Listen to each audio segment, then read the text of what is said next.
All right. Don't worry, guys.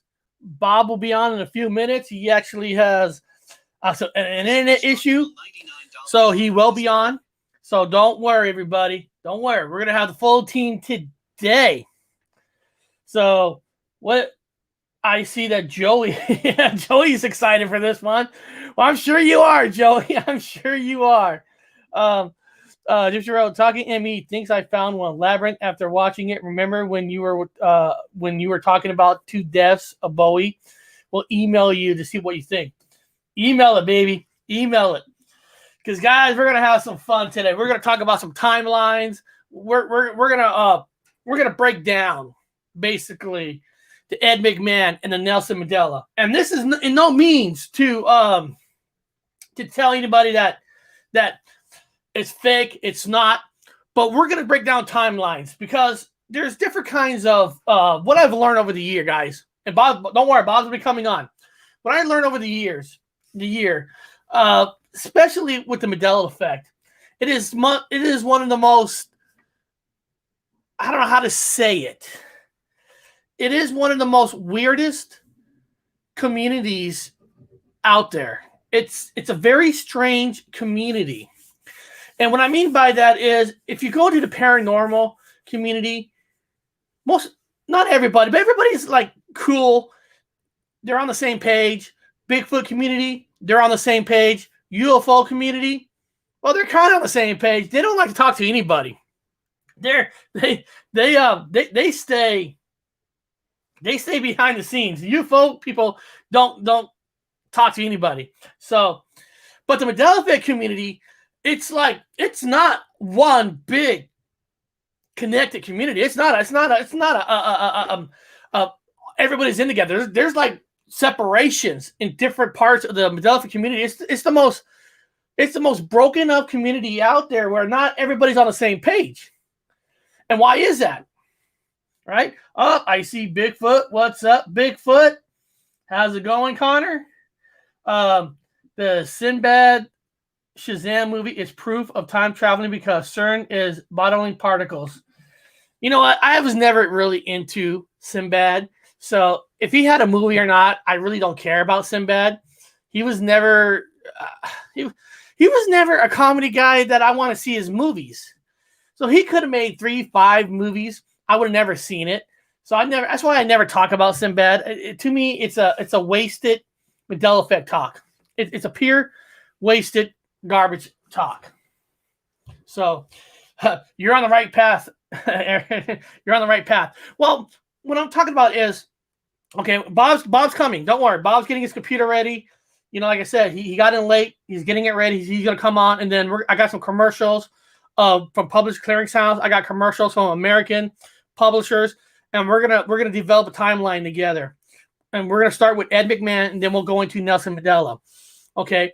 Now, let's we're going to break everything down from the beginning. What the hell? Let's do this. What is the Mandela effect? And we'll do this when Bob gets here, and we'll start breaking down our timeline. Okay. The Mandela effect is an unusual phenomenon where a large group of people remember something differently and how it occurred. Conspiracy theorists believe this is proof of an alternate universe, while many doctors use it as an illustration of how imperfect memory can be sometimes. And of course, other articles will talk about how Fiona Broome back in 2010. We don't need to go there because Fiona Broome needed a name for this theory, and it's a made up name.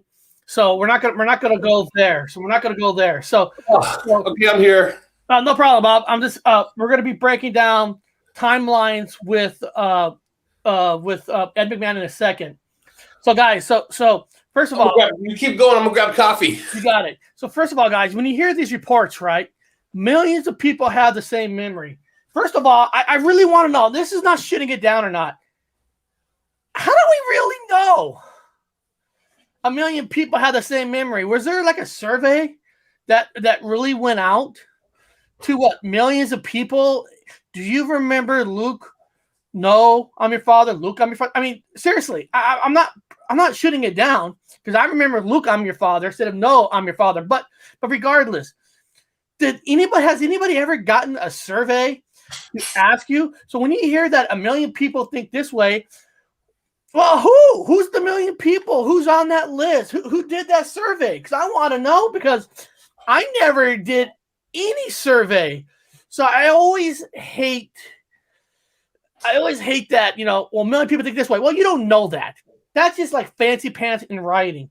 I think the enemy is both collective and personal. That's why the community is so divided. And Carla Webster, you're absolutely right. And we're going to get into that with Ed McMahon. And I'm going to explain how Ed McMahon and Nelson Mandela is the true divider to find out where people stand on this, on Mandela effect thoughts. It's perfect. Ed McMahon, Nelson Mandela is perfect because you have people who says 1 million people agree, so that's proof enough. And to me, it's not proof enough. To me, it's more than a belief system. A belief system is more like paranormal. It's more of personal experiences. That's what I'm looking for. Personal experiences just doesn't mean small things that nobody else will remember. I'll talk about like say if McMahon is true for you. No matter what you say, 1 million people agree with it or not, it's still a personal experience for you. And I think a lot of channels kind of forget that. They sugarcoat it.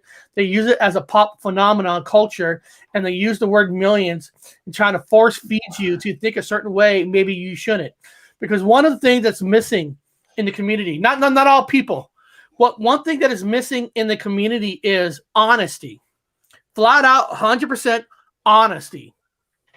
And it seems like across the board, especially in this weird pandemic kind of year, the honesty left.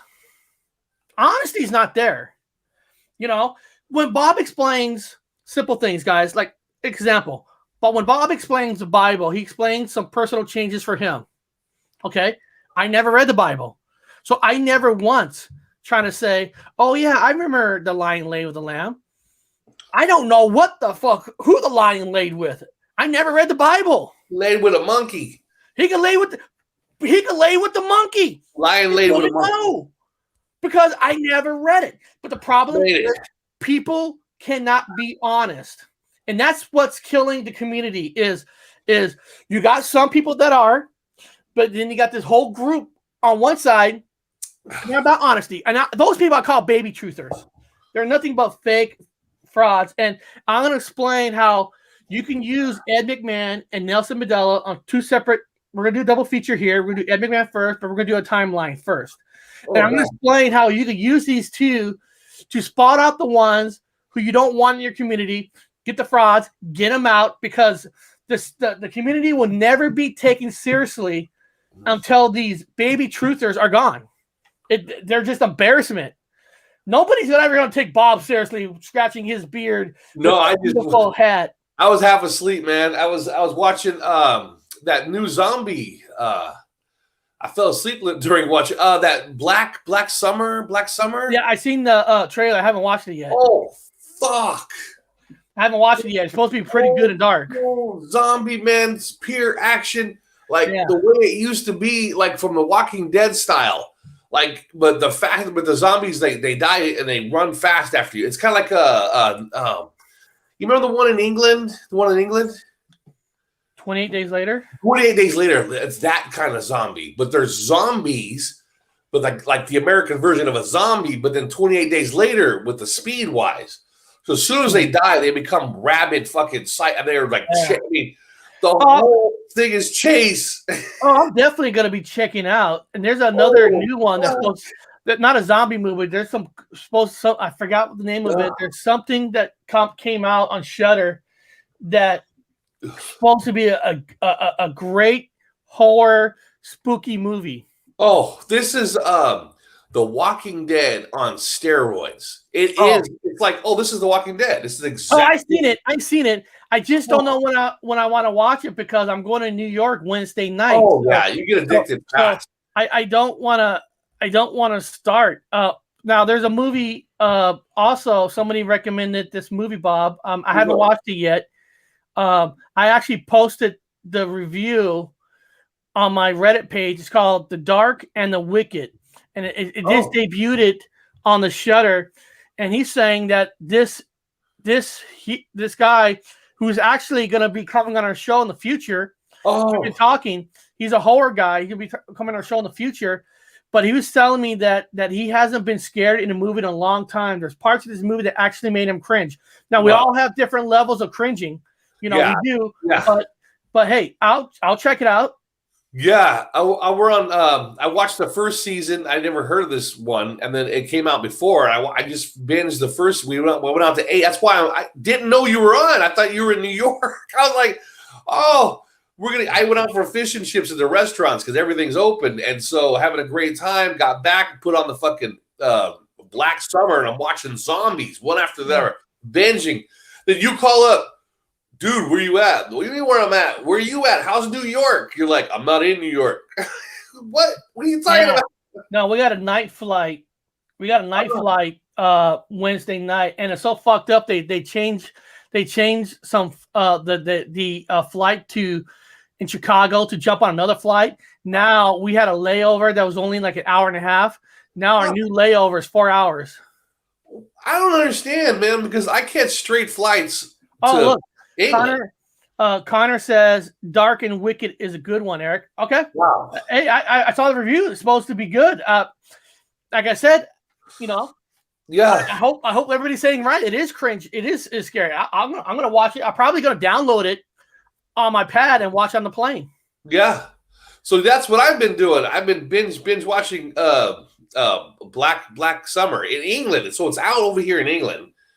So it's like number one. I'm like, oh, shit, I gotta see this. I was prepared to say, great, another fake bullshit zombie movie. I can't after that other one. No offense, you loved it. Most people do, but I wasn't a fan of that one with the army when they went to the. And so I'm with some roommates. They're like, dude, this is your style of zombie movie. And I go, no, it's all running, just constantly being chased and shooting and guns and fucking people blow each other away and betraying each other and robbing each other and check that out. Hides and no, I seen it. I seen the previews, and I'm gonna check it out. Yes, I'm impressed with it. If we were like my style of zombie movie, you guys are gonna watch that Black Summer. Holy fuck! It's adrenaline. It's the whole. They've taken the running parts of The Walking Dead where they're all running and like with guns everywhere, and just made a whole series of just that. All they do is run. Carla says Black Summer was good. Yes, she watched it. She's in England. I was just saving it. I was just saving it for the hotel rooms and stuff. Worth it, dude. Worth it. Once you start. And guys, tonight again for the third night in a row at 11 p.m. Pacific time, I'm going to be doing another old school movie review on the Ron Zombie Halloween 2 tonight at 11. Ron Zombie Part 2. Tonight. I thought you had rewatch, like a rewatch, and usually a rewatch means, he's got a rewatch. That means he's playing. We've done this before, the same two subjects. So I looked at it, I was like, he's doing an old show. I swear to God, dude. I thought even a person, he's doing one of the old shows because this is exactly what you did on the old show. I go, this is an old video. I go, you put on an old one. I go, no way, it's real. I mean, this. What we're going to do here is all experimental anyway. It is not all study. So this is how we're going to start. So everybody in the chat. Yeah. Okay. Now we're going to go back to the 80s and 90s. Cool. Okay. So we have two companies. Apparently we have two companies, and we're not going to talk Mandela Effect about it yet. What's that? There's two companies. Publishers Clearinghouse. We've done this one. Oh, well, we're gonna bust this one out. Again? Yeah. Oh yeah, we're gonna bust this one out. Ow! We're gonna bust this one out. So Ed McMahon delivered a check. I remember watching the videos. Well, it's gonna be more than that. I watched the commercials. It's gonna be more than that. It's gonna be more than that. It's gonna be a lot more than that. Yeah. So here we go. Publishers Clearinghouse came out the company came out in 1953. Yeah. That's when the company came out in 1953. And they're still around. They're actually still around. They're I didn't know they actually were around. I never won any $1 million.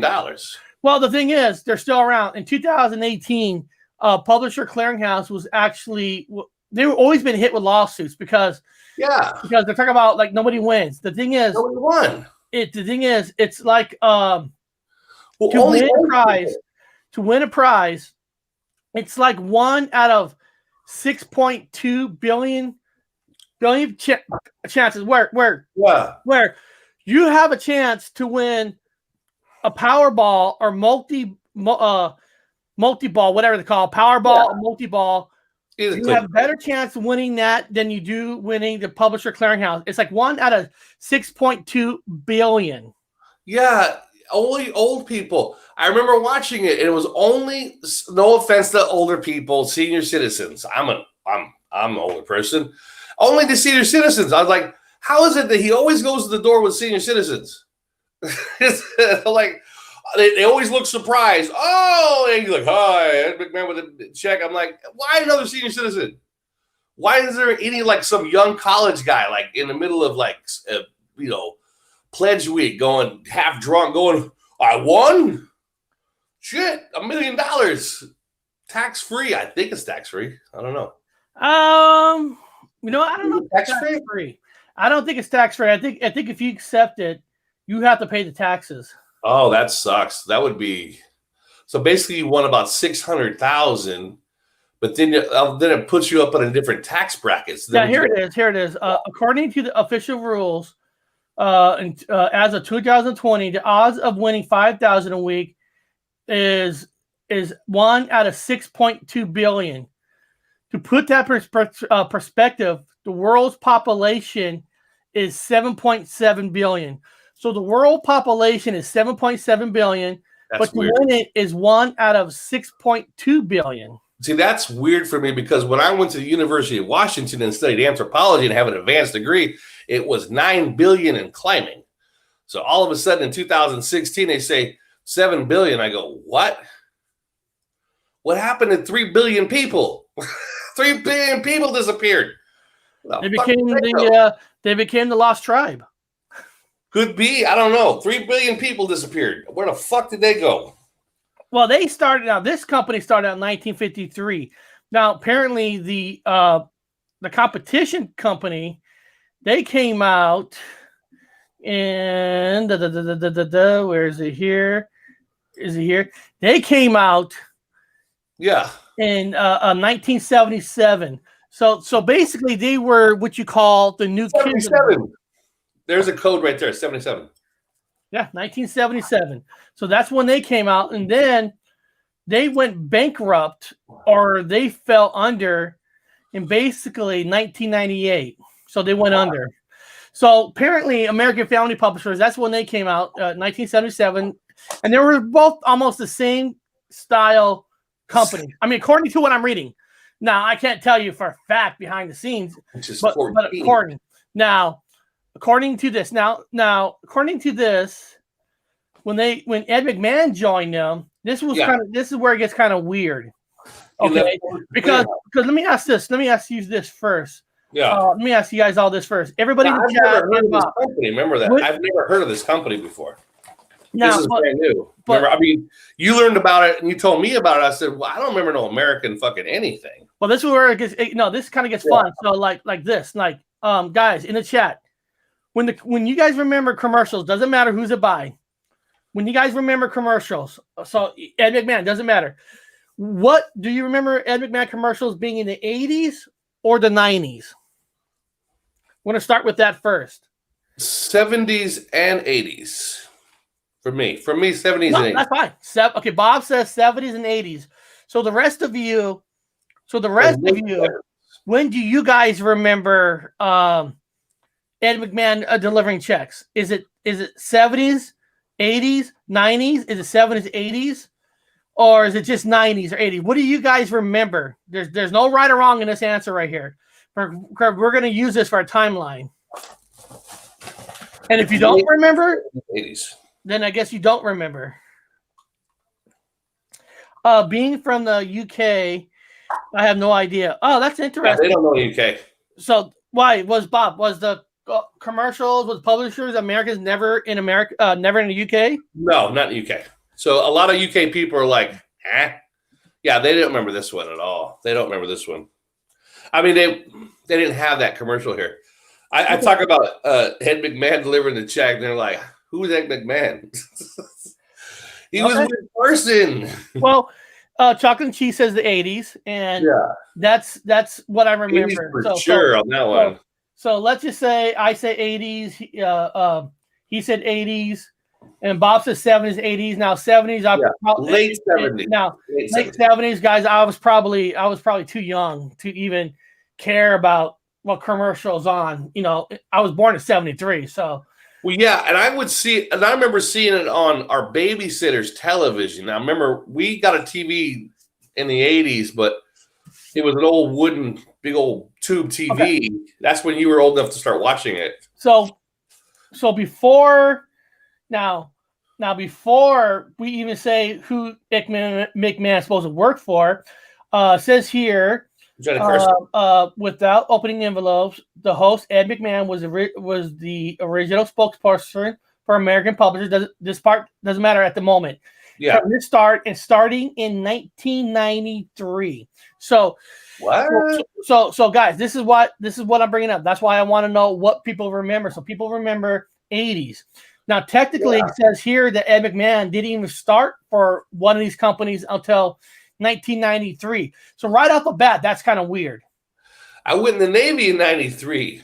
I know it is weird because I graduated high school in 93. Yeah, I don't remember seeing any commercials in 93 of him. So in the 90s, I don't remember any commercials. So like here's a 1985 commercial of Publishers Clearinghouse. This is what a commercial looks like. Sweepstakes doing over there. Yeah. That's 1985. Cluttering my desk. Don't you know you could win $2 million? Those contests aren't for real. That's what we used to think. That this check is real. It's just a big come on. That's what I used to think. Do you know what this side could mean to you? Millions of dollars. So stop making excuses. Enter the one and only Publishers Clearinghouse Sweepstakes. There's no place like our house. Come on. God damn it, Connor. You make me feel old. He was born in 92. Now, this is a commercial with Ed McMahon working for American that's supposed to have been out in the 90s. Here we go. $2 million? Well, I'm sure he might have got a job with them in the 90s. $10 million. Only from American Family. 3 grand prizes, folks. You may already be the winner of $1 million, $2 million, even $10 million. I will personally start awarding these giant prizes just 3 months from now. So watch your mail for the envelope with my picture. $10 million. I don't remember 10 million. It was 1 million. Publishers Clearinghouse, $1 million.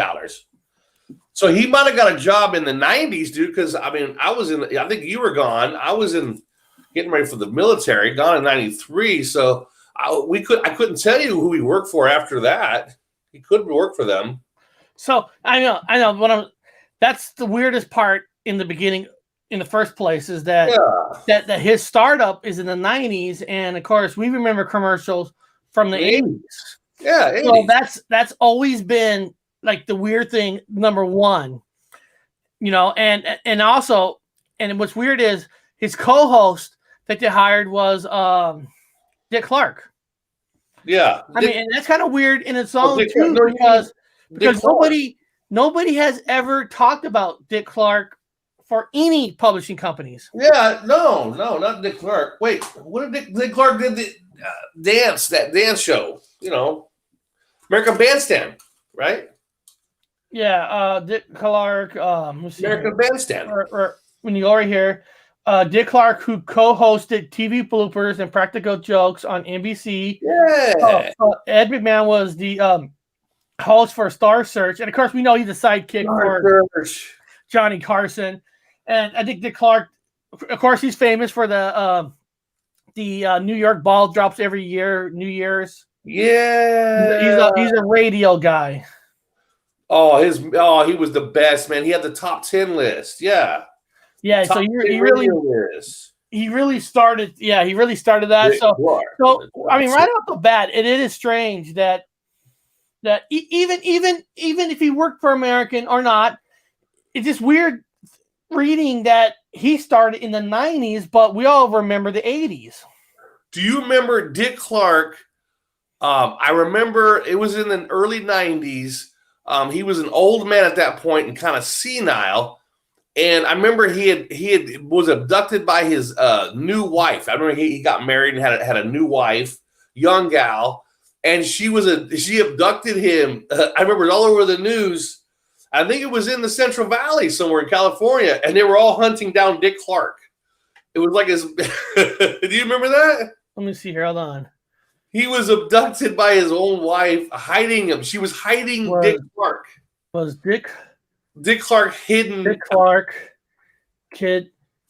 kidnapped by his own wife. It was like a new wife he had. She's obviously after the money. That's what the family said. So the family was hunting for him because it's all about money because he was about ready to die. Oh, he was the host of American Bandstand. That's the American Bandstand. Yeah, that's the actual name of it. Yeah.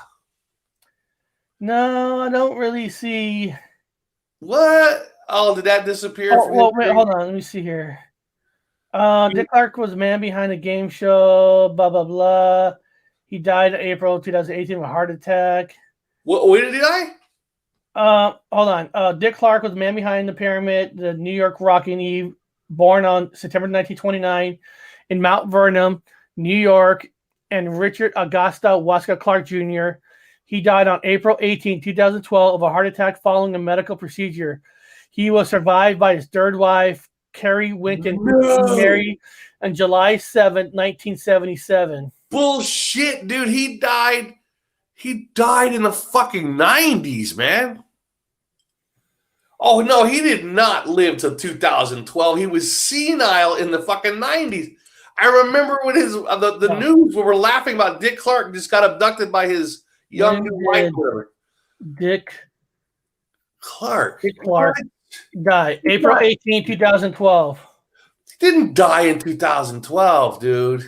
Oh, no, because Dad died in 2012. That was a traumatic year. I would know of people dying in 2012. I'd be like, oh, this is the death of an era. I would have remembered him dying in 2012. Dick Clark. Bullshit. No, he died in the 90s. I think he died when I was in the military. I don't know, guys. Remember, guys, I've got PTSD, mental problems. I don't know. Maybe I'm wrong, but I just don't remember him dying in 2012. I don't remember no news on that. I don't know. Again, I could be wrong. Let's just stress that. Nothing to do with any fucking effects. I don't remember him dying in 2012. He was dying because he was senile. The dude was gone. He was losing it in the 90s. Like, I mean, I remember he was like bad. Like, trying to remember who he was married to. Who was he married to? There was 2 wives. He married. According to that article, he had 3 wives. Oh, he had 3 separate wives. Yeah.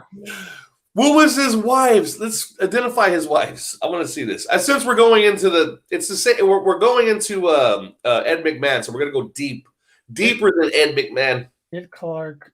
We're rolling into Dick Clark. All their wives. Let's see the wives. I said, he was part of Ed McMahon, apparently, and nobody ever really talks about Dick Clark being part of any publishing company. No, I don't remember him at Publishers Clear. I don't remember any of that. So he was senile at that Terry Clark, Loretta Martin, and Barbara Mallory. What are they? What was the one from they had the dates on there? Well, if he was kidnapped, it had to be Carrie Clark because the last wife was 1977 to 2012. 1977 to 2012? Yes. Huh? Okay, bring up her Carrie Clark. And so she was 2012. Well, what about the other 2 wives? When was he married to the other 2 wives? The other wife, 1952 to 1961, that was Barbara Mallory. Okay. And then he married Loretta Martin, 1962 to 1971. 61. That don't make no sense. Okay, I'm really thrown here, dude. I am really confused, man. I don't know what's going on. I don't know. There was a younger wife that had kidnapped him and taken him away, and he was senile. And then all the cops showed up to come they found out where he was taken, and it was a big family hoorah because his immediate blood family wanted them back. But the wife kidnapped him and was hiding him. Maybe. I don't remember that. Now, Block TV wrote, what people think of the film The Dead Don't Die? Oh, The Dead Don't Die is a perfect zombie movie. Absolutely perfect. I watched it. It's not action packed. It's nice and mellow, but I love the conversations, and I love not David Bowie, Iggy Pop. Yeah, I love it. Somebody walking around with the coffee with the coffee pour in his hands and all that. Yeah. Well, listen, Clary Clark did Clary Clark Clary Clark, was she an actress? Kidnapped her husband. Yeah. Inside love story of the late American band star. Dick Clark, culture, remember, blah, blah, blah. Wife, Carrie Winton, the host and producer, blah, blah, blah.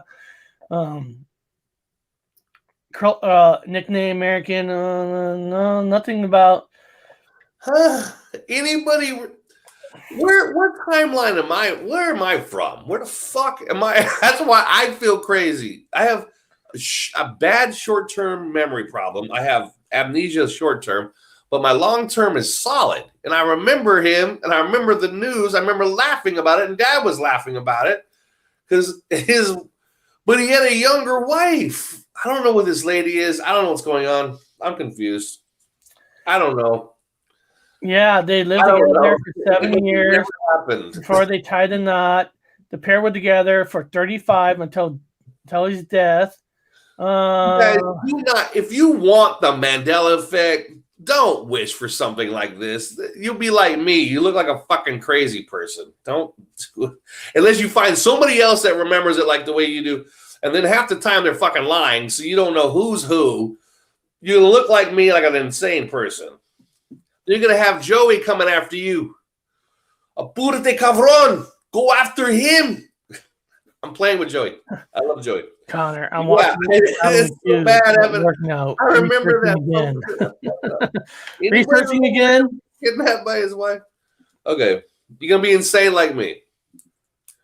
Don't have this effect. You will look insane. Well, the whole Ed McMahon thing is so bigger than it really kind of is in a way, because when I saw he got hired in 1993, I'm like, I don't remember any commercials in the 90s. Mostly were in the 80s.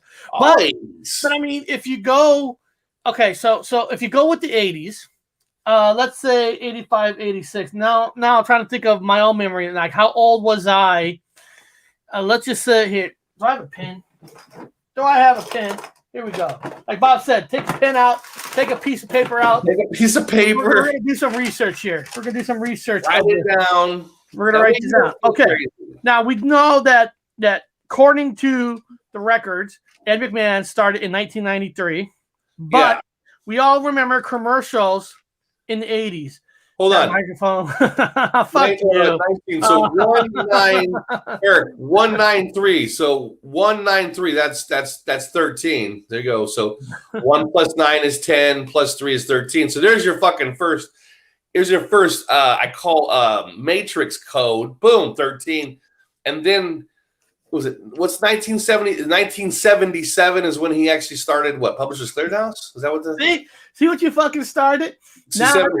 Now everybody can point it out. Where you got your first, I call it the Matrix code, which is a 13. I don't always mean that, guys. I'm just throwing random bullshit out. Fuck it. Everything's a comic book for me. Chocolate and Cheese was born in the 80s, so that means you're 70 years younger than I am. Okay, 40.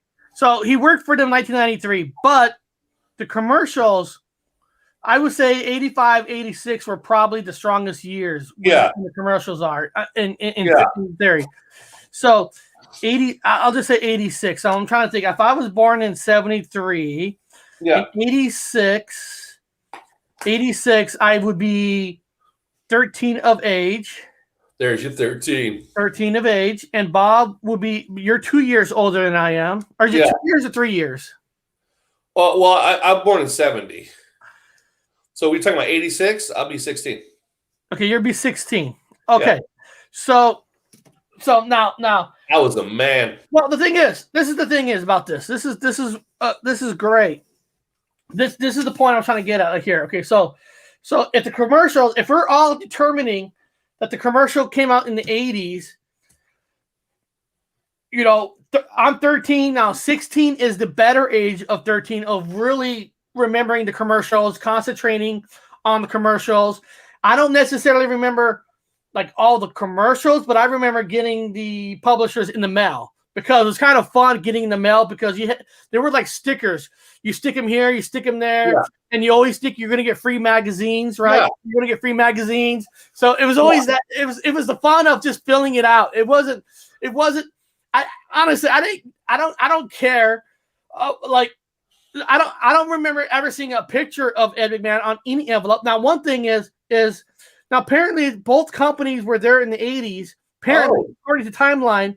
But the thing is that I agree with Bob on this one part where, like, if American existed, maybe they could have, but Bob and I has never ever received an envelope from American. We never did. Never did. No, it's called money. I'm a 16-year-old with a letter in the mail with money on it. I would remember. There's Publishers Clearinghouse, no purchase necessary. But now, man will show up to my door. Like I said, now I'm not here to prove fake or fraud. Not at all. Well, not at all. But what I'm here is if we do the timeline of 86, 16, Bob was 16, I was 13. Bob, what age would you start to say in 86? Yeah. Like if somebody was talking about Ed McMahon in 86, what would you be the cutoff age in your opinion of somebody where you're like, dude, you're 9 or 8 years old. You don't remember. Yeah, you have said it, about 9 or 8. About 9 or 8. Maybe, 11 you would see it because you're watching cartoons and whatever have you. And you're right. And the thing is, and even now, if you're watching cartoons at 11, like I said, that's even little menial because those commercials are put on more towards the adults, adults, drama shows. Yeah, because there's only like 5 channels back in the 80s. You're watching Sesame Street at the 9 below. Yeah, they're not going to show Voltron. They're not going to show Publishers Clearinghouse during. That's why I would say probably 12 and above. And you got Black Belt Theater on Saturdays at noon. So you got Black Belt Theater at noon. You've got, oh my God, you had all the good best cartoons lined up. Just one after, like the Saturday morning cartoon lineup from hell was lined up. You got the, oh God, I'm watching this one at this time. I'm watching this one at this time. But even then, Publishers Clearinghouse was mostly on the weekday during the day because it appealed to senior citizens. Yes. And its market group was in the middle of the afternoon. And no offense to people of color or any other whatever race is, but at noon, if you watch shows at noon, they seem to cater towards the people of color or people that have disabilities or senior citizens because they're the ones that are home. Now, I'm not saying to be racist. I'm saying that's what the marketers were doing. So you always see the commercials marketed to who they assume is sitting at home. Yeah, it sounds racist because it's not me. It's just I'm being an anthropologist telling you guys what it is. It's fact. They also appeal to people that these lawyers. If you had a slip and fall, we can take care of you. All the lawyers are at noon. All the lawyers in the daytime. And then remember they also had soap operas.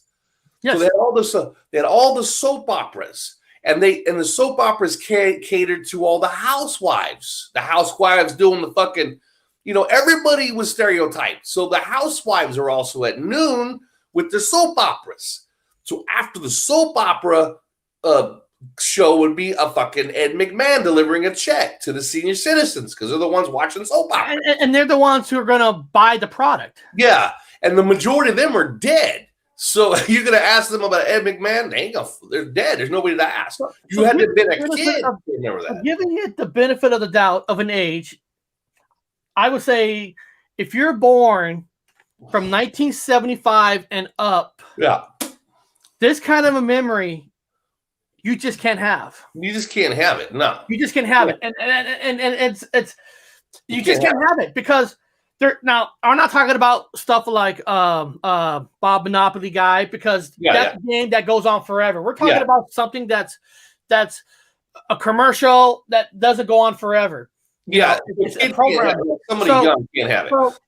So part of the problem now 75. Now, part of the problem, people in the chat, is if you really want to learn Mandela effects, you really want to learn it, you really need to, like Bob said, look at the numbers, study the numbers, look at the years. Because if you're born in 75 now, we live in 2021. So in 75, if we're saying 1975 is probably when you could probably remember it, but not as good as like your age, 70. Because I'm 50. 75 is just the benefit of the doubt. Yeah. So if you're 75, that means I'm 48. People of the age 46 and below, I'm calling bullshit on you. Well, a lot of kids were at school too. So you remember, people were at school. Now they say, Robert Wood, how the fuck do you remember? And how the hell do you know about the noon commercials? Because if Eric remembered me, I dropped out of school. I fucking skipped school all the time. I always left school. I was a school dropout. Yeah. So if you're 46 and younger, I'm calling bullshit now. Now you can believe in, if you want to say, now if somebody comes out and say, I never seen the commercial, but I believe what people are saying, that's different. But if you come out and say, Ed McMahon's my number one Mandela effect, I'm calling bullshit. Yeah. And the reason I'm telling you guys in the chat on this is if you really want to learn this stuff, you got to know who you're watching. Yeah. You flat out got to know who you're watching. Because there's no way in fucking hell if you're 42, 39, 38, 37, 36, especially in your 20s, and come out and say, that's my number one Mandela effect. No. Because it can't. It can't. There's okay. Now, guys, this is a difference. This is a difference of memories. There's of course, your memory. Yeah. Then there's what they say, a Mandela effect. Technically, the definition of Mandela effect is supposed to be a memory that 1 million people recognize. Now, of course, like I said, who's ever done a survey in the first place to say there's 1 million people that remembers this? I never remember getting a survey. Now, there's another thing I call it plant memory. And what a plant memory is like brainwash, where if somebody keeps repeating it, they're planting the memory in your head. I'm not talking about, because false memory is when false memory is when you had two different things and you're falsing this memory with this memory. That's different. Yeah. Plant memory is where somebody's like brainwashing you and planting a memory in your head that you just cannot have. Yeah, I've already went through that with my paperwork. There's two different types of people. There are the people that have always been here. I like the Westworld clones, whatever. Then there's people who actually got here from. I got here from somewhere else. I'm like, I woke up somewhere else. What the fuck? What the hell? Why is my heart in the middle? I'm like, where's my body parts have all changed, man? And also, Bob Carlos said it perfect. I don't trust surveys too. So, first of all, if we don't even remember ever being a survey of what people remember on the effects itself. And if there was a survey, it's kind of funny, right? Because this is why I call some people baby choosers, because they don't like surveys either, right? But if the survey matches their topic, they'll use it. And that's why I call them baby choosers. They'll use it if it fits them. Because man, I always hear about these surveys, right? And I'm always asking myself, well, I've never taken a survey. Who took these surveys? Yeah, I don't know. I don't fucking, it don't bother. I've got more discrepancy problems with the people that claim to have the Mandela effect. I'm like, I don't remember what you're talking about. It's completely different than what you're talking about. There are people screaming right now. Everybody's like, how many people in the fucking car and the what's his name car, fucking Kennedy car. Now I've seen this footage 1,000 fucking times because I was like always wanting to look at it and figure out the fucking shot. And everybody's like, okay, people, there's 6. Well, there's 4. Okay, there's the 4-seater, and everyone's saying 4. And then you ask them, George, the Mandela effect community, there's 4 people. And you probably do it right now. I remember 4 in my memory. And I'm like, huh? There was 3. I remember 3. Jackie was sitting in the front next to the fucking driver. Homie gets tagged in the head. She crawls over the fucking thing. And you remember that? And they're like, no. You remember the best memory is your own. Yeah. The best memory is your own. Now, like Chocolate and Cheese wrote, who's doing the survey? I know, that's what I'm saying. When they say like millions of people, there could be 5 million people, but how do we know where are these surveys? They're getting these million people. What was it, all emails? Because you guys know emails, one person could send 20 emails under different names, and it's only one person. Yeah. So I don't think hardly anybody has. Listen, I think they're all lying. One of the biggest problems that we all have in the Mandela effect community is a lot of people think they have to have every single memory as everybody else. Yeah. Especially the pop culture one, and you don't have to. It's fine. So I just proved with you guys with the numbers. If 86, 85 is a year that we're saying when the commercials are majority there, and if you're giving the benefit of the doubt of the age, if you're 46 and under, I'm sorry, Mandela. I'm sorry to break your heart. Ed McMahon cannot be a Mandela effect for you. Now you can say, you know what, it's not. I never see commercials, but I believe what people are saying. That's different. That is different than saying that is an effect for me. It is not. Yeah. Are you guys want to see? You guys, Eric? How many people do that? I go, guys, who's ever watching this? Go watch some of these shows they're called Awakenings. Go listen to some of these people on these phones or their interview and look at their age. How can somebody in the 30s come out and say, Nelson, not Nelson, I'm sorry, Ed McMahon's my number 1? How is that possible? How seriously, how is it possible? Yeah, it's not possible. No, they don't. That's what's hurting and why people make fun in the community is because people in the community can't even get it straight. Well, because the majority of the commercials were during the weekday, during the work time. And so they came out to the senior citizens which are at home in the middle of the afternoon watching Days of Our Lives. You remember Days of Our Lives? You guys remember all the soap operas of the fucking time? It was like a whole huge lineup of soap operas, man. There was even that vampire one. I can't remember what it was called. It was a vampire one. But yeah, they lined up all them fucking soap operas. And then the commercial would come on. Well, how do you know that? Because I was a dropout, man. I was watching them and then smoking. I watched some of the soap operas. Why not? Ed McMahon and Doug Clark, price control, giant check balloons, and excited housewives answering the door. And seriously speaking, now we're not saying that didn't happen. We're not saying that because I never heard of American publishers before. I never even received a letter. Yeah, they came American publisher. What we're saying is if you're 46 and younger, you don't know this because you're too young to remember that kind of a memory because it's not like these commercials were playing for the last 20, 30 years. They were not because American publishers went bankrupt in 1998. They're gone. Wow. And according to the records, Ed McMahon first did any checks starting in 1993, which is kind of weird. Even if American didn't exist and he said he went directly to work for publishers, we all remember commercials in the 80s, not in the 90s. This Clark was kidnapped by his wife. And Dick Clark is a weird one because nobody ever talks about Dick Clark part of He the system. died, man, way back when. Yeah, I remember he was dead. He was dying. He was senile, man. He was already gone. Dick Clark is like he never aged. The man never aged, ever aged. And then all of a sudden you just find out that he's like this kind of senile. It just came for him all at once.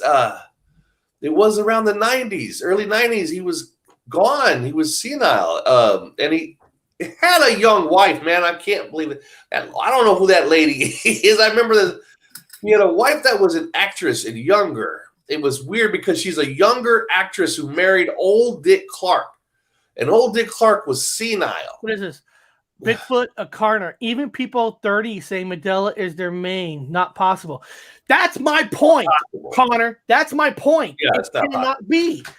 Listen, be honest. Listen, I know everybody thinks Lying Lay with the Lamb is like one of their biggest. I can never use that because I never read the Bible. Or like Carla said, she never read the Bible really too, but she went to Sunday school. Okay, that counts. That counts. I stole 2 Bibles today from a restaurant. I never went to Sunday school. No, I did get baptized because everybody else was. Yeah. Everybody else was. Man, I'm looking at the chat. How did Flat Earth get into the chat? People are talking about Flat Earth. Okay. I mean, that's fine. You guys hey, Eric, let me tell you this. I'm not fucking with you. I don't want to get I went to a high-end restaurant today, guys. Everybody, I went to a really cool fucking restaurant because they're open. And it's like a remodeled one of those old houses, you know, really, really fucking cool on a country club place. And we were in the back room where like the library is supposed to be, all these bookshelves. And we had these beautiful tables. And everyone knows me. I ain't fucking from here, so I don't give a shit. So and we're eating. Pretty much everyone was clearing out of this one room. So we're the last people left in there. So I kind of get up. I stretch and I'm looking at all the books on the bookshelf. These are old books, dude. I'm like, you know me, I steal Bibles. So I'm only in this fucking place you can steal a Bible. I'm not from here, so I'm stealing Bibles. So we got like 2 fucking ancient Bibles that I'm gonna be going through tonight, looking through I do a comparison. I have a whole set of Bibles, guys. The King James version, whatever, the international version. I have all of them, and I have different gears. And so what I'm doing is, and I'm going through them and seeing what's been changed, what hasn't, what's the history of the book that's been reprinted. I'm looking for I'm getting the whole context. So I managed to walk out with 2 more Bibles from this restaurant. Nothing wrong with that. Now, somebody said in the chat, I saw Ed's Publisher House commercial, and I'm 40. Well, if you're 40, that means you're born in 1981. Unless you had super kind of a memory, I don't know how that's kind of possible. But if you say you are, I'm not saying you did not. But if you're born in 1981, that's kind of hard to remember commercials in 86. That means in 86 and 87, you're 5 or 6 or 7 years old. Maybe you got that kind of memory. Maybe unless somebody had recordings on VHS or something. Yeah. I mean, that's possible. You know, Bible is the most stolen book ever. That's true. That is true. That is true. And Bigfoot. My point. I'm not getting into like Bible wars. Anybody? I'm just saying, like, since I've never read the Bible, and I can never sit here and claim anything from the Bible as an effect for me because I never read it. I will be a liar, just like a lot of people are doing now. I mean, people are just, I don't know what it is. Everybody's lying about certain effects. Well, you can just go to Reddit and fucking see the answers. The problem with most Reddit is that's where they get it from. Yeah, I get it from Reddit. And those other people on Reddit, they planting the memory in their heads. Yeah, I mean, if it's your money, I mean, if that's how you make your money, then that's your area to go get your information. I mean, everybody's just going to Reddit, like writing it down, and then they're writing books. You know, and that's kind of funny because I watch some shows. I watch some shows, and I'll see like a guy like a Napoleon doing it. He goes, "Oh yeah, coming up, Tell Me Lies guy. He found a few Mandela effects. No, he thought that was funny. He found. What do you mean he found? But did he go to Reddit and found some? Because all effects is a personal effect for somebody with that's a real memory, not that it's found on Reddit. It's not. Listen, there's a couple shows that I watch where, for example, I like watching Hazel, and I like watching maybe Mandela, because when they talk about lyric changes, when you look at their body language, and they'll talk about how, this freaked me out when I saw this change. Now, see, when somebody says it freaked me out, that's a personal effect change. That's not saying that everybody is going to remember this song change, because we all know that not everybody is into lyrics, into music. Like Bob, you and I like music. Yeah. But it wasn't like you and I wrote down lyrics and we're go singing in the bathroom or shower and we remember line for line. So it's hard. That's why we never talk about music changes too much, because that's too difficult. Well, unless you're a singer, I know it's a person's a singer. Here's a good one. Here's a good one. Yeah. It's okay. Mandela effect. Okay. We're talking about Ed McMahon is in my top 5 Mandela effect, but I am 50 years old. See, he's 50. Yeah, you're 50. That's I could believe him because he was there. I mean, not just born in that era. Yeah. He's at that age where he can remember it. Where he's basically your age. He's basically, you two are almost exact same age. Yeah. Yeah. That's what I'm getting at, people. I'm not trying to take away Mandela's from you. I'm just bringing in the reality of it. Yeah. It's just the truth of a reality. When people under the age of 46 on this one, I just can't. There's no. They're just making money. Everybody's a fucking liar. So everyone's making money off something. You're making money off the fucking fake ass artificial money market, or you're making money off of paintings. I don't know. Everyone's making a buck. It's what this place is. Remixed edit Reddits. it's what the dark demon, whatever monster that runs this place wants. Everybody's addicted to cash and money, and you can't live without it. You gotta fucking have it as much as you can. Yeah. And people, why am I telling you this? Because if you're watching the other shows and they're doing this, you're seeing a 30-year-old guy saying his effect, you got to call them out and say, dude, you weren't even born, because what they're doing is they're making it harder for you. When Bob and I speak, we're already fucking crazy. Now when everybody else is not just crazy, they're just liars. It makes us not just crazy, we're liars. Well, yeah, I will listen to someone. I like that. You're right. You're right. Yeah, I'm an 80s kid. We never had cable either, just broadcast TV. Maybe they play commercials longer than on cable TV. Yeah. Nobody had cable really in the 80s, because we always make jokes. If there's a kid on the block, of course, our block, we live in a fucking apartment building next to an auction. We didn't have that. But if there's a kid that had like HBO, they're a rich farmer's kid. They're rich. Rich farmer's kid. He was the most popular kid there is, because you couldn't afford cable. Nobody could afford cable. There wasn't cable there. And also, cable wasn't available to everybody yet. No. It was just certain areas. Guys, I was a cable guy for 20 years. Yeah. Okay. Now listen to this one. Hobbs, I am 57 and Dolly braces is real. Hadn't even thought about it until I saw it in effect. Hobbs, you're 57. Yeah. You're talking about a movie that came out while we were born.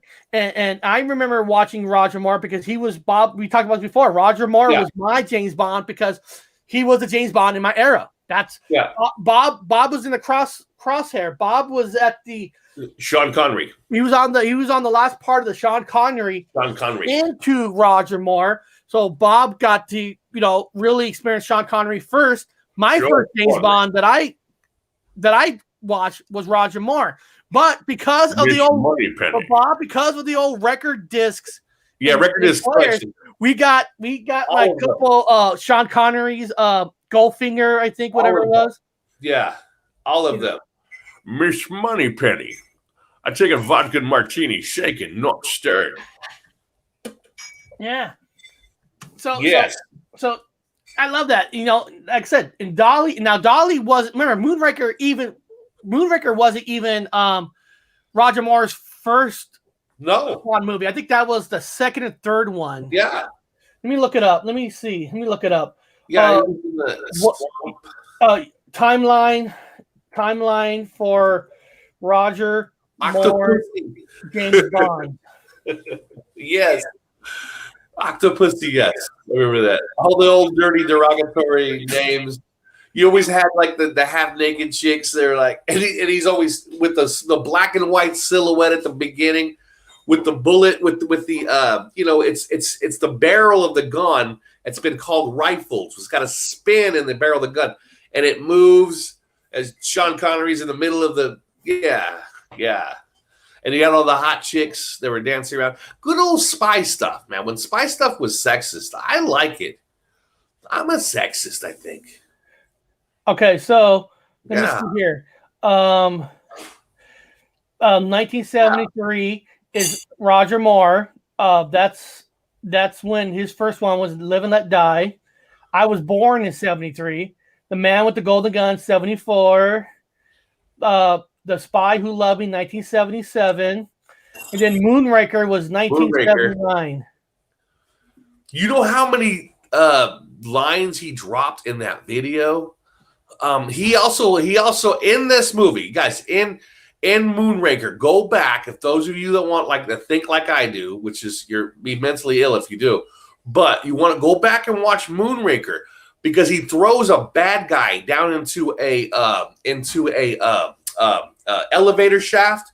He throws the bad guy into the elevator shaft. You know what he says, Eric? You know what one-liner he says? What's that? He goes, "Play it again, Sam." That's what he said. Play it again, Sam. So for those of you that hear that, that's from Casablanca with Humphrey Bogart. Play it again, Sam. That was one of my first ones that I actually put out there for like the community Mandela effect people. I put out "Play it again, Sam," and they're all looking at me like, "What do you mean by that?" I'm trying to find the phrase is no longer there. That phrase has never been there. Play it again, Sam. I'm trying to find. There were some odd James Bonds, like Paul put one in the chat. I remember George Lazenby did one, but he's right. There's another guy named Paul wrote Barry Nelson. Barry Nelson, yeah. I'm trying to find out which one he did. What year was Barry Nelson? Let me see here. Sean Connery, George did that. Her Majesty's Secret Service. Yes. And of course, back to Sean Connery and Roger Moore, and the reason I remember like Moonraker, why that was like my first James Bond because they had a little space in it, and you had the guy with the metal teeth jaws. It made it interesting for a younger like, oh wow, there's a little sci-fi in this one. Yeah, Roger Moore. View to Kill. We saw it at the drive-in. I think it was a drive-in or the movie theater. We saw it at the theater. I like Pierce Brosnan. He wasn't bad. Yeah, so he says "Play it again, Sam" in that episode also. I'm sorry.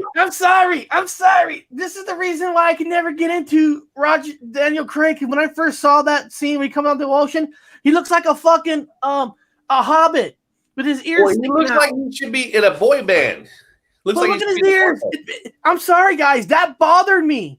When I saw his coming out of the ocean, his ears pointing out, I was like, dude, he looks like a fucking hobbit. He looks like he should be in a boy band.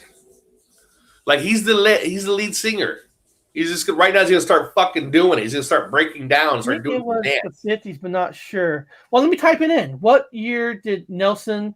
That's kind of weird. We're gonna be talking to Nelson Mandela, and he comes up with that name. That's kind of cool. Barry Nelson. Let's see here. Barry Nelson. Nelson. It's supposed to be, Mandela won. That was at the CERN. Everyone knows about the CERNs. The physicist holding up the sign. Yeah. Barry Nelson was an American actor noted as the first actor to portray secret James Bond. Okay, but what year? Yeah, that's right. He was like the only American actor. It's filming secret agent James Bond. Let me click secret agent. Secret agent. Is that the name of it? Agent man. Secret agent man. Man. Giving him a number and they've taken away his name. I think that's the rock and roll version. Secret agent, man. I've been accused of being a secret agent, Eric. Yeah, it's kind of weird. I'm trying to okay, but what year was that movie? I'll be your James Bond. I'll be your Huckleberry. I'll be your Huckleberry. Yeah. So what year? That's so weird. So what? Let me see here. So what year did that movie come out? Bond 1. It's the thing. Bond 1. Bond 1. Oh, Tony wrote that? Barry Nelson. I think Nelson Mandela is a terrible name for the fun. Oh, we'll get into that. Don't worry. You already know. I can tell. I'm glad you're watching us. I like your guys' show too on the He-Man show. If you guys know me, know that name's Bob Holmes was the first James Bond. Bob Holness was the first James Bond. I have no idea who that is. If he's right or wrong, put it up. I thought Barry Nelson was Bond 1. That's why that CERN did that sign with that Bond 1 thing. We'll find out. Bob Holness, Robert John Holmes was the British South African radio presenter who Bob Holness. When Bob Holness played James Bond. Oh, does it say that? When Bob Jones played James Bond, the latest Bob Holmes became a household name of the classic TV blockbuster, Holmes blockbuster 93, 95. You met. Was he? Well, he was the first. The honor goes to Barry Nelson, who took the role of Bond in an hour-long take on Casino Royale. Yeah, that was shown as part of a CBS Climax Mystery Theater program in the United States. The particular production dates back to 1954 and is believed to be the first ever 007 adaptation. Okay, so it wasn't like a very big, huge motion picture kind of thing yet. So he played an agent, a 007 agent. Yeah, an hour-long take on Casino Royale. So Casino Royale was basically based on the when Barry Nelson played Bond in his version. Yeah, that was only like an hour long.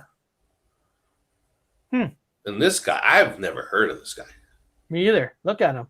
I don't know. He looks more like a Roger Moore kind of a look. He don't look suave to me. I don't think he'd be quick with the ladies. Now, it's definitely changed. He was the first before Barry. No shit. And because Sketches wrote, I thought an Ashi was first Bond, and that's when Mandela wrote. He's definitely changed. He was the first before Barry.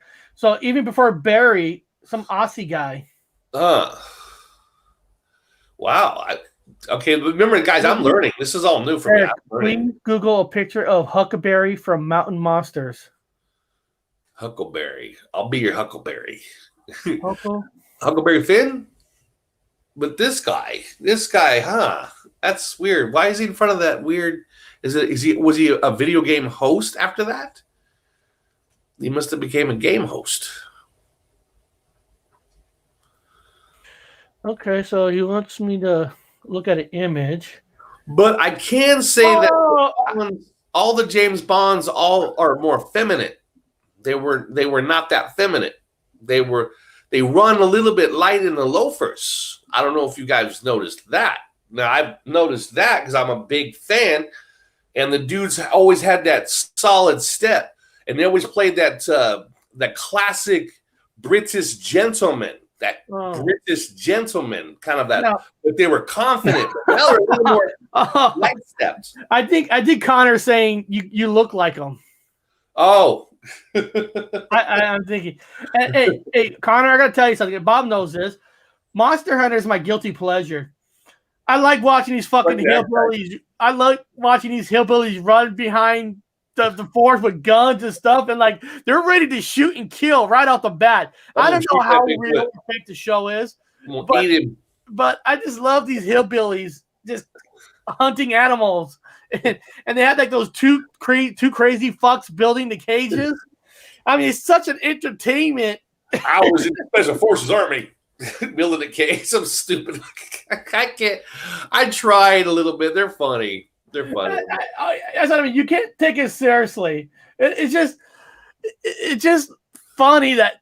Yeah. Can you imagine? You live in a house and you see these guys running behind your house with guns and like shooting animals. God damn, hide the still. They're coming to raid our moonshine. All right, so guys, we're gonna break down another timeline now, and we're gonna see how people can claim Nelson Mandela himself, the man they named this whole phenomenon. The myth. So the man, the myth, and I'm gonna pull up his timeline. And Bob, maybe there's codes here we can look at. Now, we all know everything's a code. Everything is Nelson Mandela's timeline. Yes, code. Okay, so I got Nelson Mandela timeline. It's so not anybody who's new, I don't think anybody's here that's really new, but anybody who's new, you all know the fucking story of Fiona Broome in 2010. Yes. Heard about this theory, and she needed to make money. So the real story is not that she was at a party and people were talking about Nelson Mandela. Guys, that is fake. That is fake news. She was with the editor of the book, and they needed a sexy name for this theory. So Nelson Mandela was a sexy name, and they used it to name this phenomenon. Okay, and it was about it's to sell books. Now you could use the name Mandela effect for this theory because we tried to change the name, and it's like everybody was too dumb, not dumb, but they can't listen unless you use the name Mandela effect. You have to use the name Mandela effect because the brain cells can't go beyond the stupid name. I misremember. But okay. Admit it. For the sake of it. I misremember. Let's see. Now, apparently, if you look at the timeline, okay, it's plain and simple. We don't care when he was born. Everybody was born at a certain year in their life, blah, blah, blah. Okay, he enrolled University College. Okay, he got expelled. Okay. And he became a freedom fighter, guys. Okay. Well, here we go. Let's do it this way. I don't care about that shit. That's all stupid. Look up what his ethnic background is. Now, remember, they all have a different tribe. I think he was part of the Sand people. So type in Nelson Mandela tribal name. I want to go into the tribe. Let's do some anthropology. What is his tribal name? What people did he come from? And let's look at the people. There we go. Let's go backwards. Go backwards in time and space. Okay. In South Africa, Mandela is the most commonly referred to as Madiba, the name of the Thembu clan to which he belongs. Okay, now look up highlight that section of that clan and those people. Let's go backwards. Everybody here wants to go backwards. These aren't the droids you're looking for. Well, because the early part of his life doesn't make a difference of what the age is life. So all the dates are incorrect. So that's why I don't even fuck with it. I'm way past that. Okay, so there we go. The tribal people. Then I want to see some linked pictures. Tell us about them. Well, prior to the British conquest in the 19th century, the Thembu had an independent kingdom. Exotic clan name of the Vuda kings is the Thembu is part of the Xhosa speaking people. According to tradition, the Thembu migrated from Central Africa along the east coast before settling in KwaZulu-Natal. You guys ever been there? Has anybody ever been to KwaZulu-Natal? The Thembu people. The Thembu people. I want to see some pictures. The Thembu emerged as unidentified people during the reign. So they were unidentified people. Of Nugbakuka, who united clan living in Thembuland, sound like Zombieland, but it's Dimbuland into a single political entity, owning alliance to Thumul family royal, the Hala Masvela. Famous Thummos include Nelson Mandela, whose father was a reigning nobleman from his junior branch of the Mabia clan of kings. So his father was noble. Okay, so he comes from a noble family. Yes. Okay, so he's a nobleman, which means he was okay. All right. So because you're a nobleman, you're already. So technically, he's a prince. Yes, in a small way, you're already important. So he's that's royal. So he become like a symbol by birth. He's royal. Okay, so now we know Nelson Mandela, going back generations, is royal. Now let's go ahead and find. I want to see some pictures of these people. Like I want to see. So is there like a link with pictures? Pics. That's why they use Nelson Mandela to describe the phenomena. It helps make it seem ridiculous. I know it really does. Well, let's figure it out. Now, maybe it's not. Now, I'm different than everybody else. I don't believe in free will. I think everything is written, as the Muslims say. So, if it is written that he was supposed to always be representative, so I want to know why. I want to know why the Matrix chose him. I'm doing a brain practice. This is completely bullshit. I'm not saying it's real. Everyone laugh, just write it down and say this is some dumb shit. But I want to see if, hypothetically, it is supposed to have always been him for a reason. That's why I want to go back and find out about the people he came from. So after we go through this little description of his people, which are an unknown people, and he's noble. Yeah. It's royal from an unknown people. There's a Thumul kingship line. There's a kingship. So it's like the royal family. So he comes from a royal family. Well, yeah, he came from a nobleman. So I'm wondering if his blood type was an Rh negative. I'm just saying, guys, throw it away. It's probably not. I get that. Wonder if it is an Rh negative. So let's go back and look at the people. Let's look at Eric. Look for pics. Like when you go back up one and see where it says pics up on top. Pictures. I'm gonna see the pictures of these people. Let's see this royal lineage line. It's pictures, images. There we go. Okay.